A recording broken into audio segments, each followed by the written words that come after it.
उदगाव येथील माधुरी शिंदे खून प्रकरणी पतीस जन्मठेपेची शिक्षा, जयसिंगपूर जिल्हा न्यायालयाचा निकाल।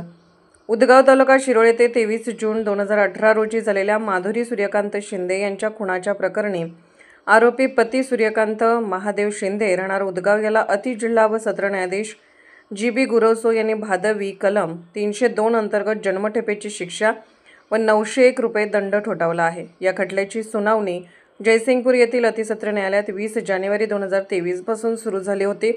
आज शुक्रवार दिनांक 12 सप्टेंबर 2025 रोजी दुपारी 3 वाजता निकाल देण्यात आला। सरकार पक्षातर्फे अतिरिक्त सरकारी वकील विद्याधर गोपाळ सरदेसाई यांनी काम पाहिले। एकूण 14 साक्षीदार तपासण्यात आले, त्यामध्ये पंच, पोलीस, वैद्यकीय अधिकारी, फिर्यादी व प्रत्यक्षदर्शी बाल साक्षीदारांचा समावेश होता। आरोपीने पत्नीच्या चारित्र्यावर संशय घेत धारदार कुऱ्हाडीने डोक्यावर, पाठीवर, खांद्यावर, हातावर वार करून खून केला होता। गुन्ह्यानंतर आरोपी स्वतः जयसिंगपूर पोलीस ठाण्यात हजर झाला होता। त्याची कबुली, ठाण्यातील डायरीतील नोंदी व पोस्टमॉर्टम अहवाल हे पुरावे महत्त्वाचे ठरले।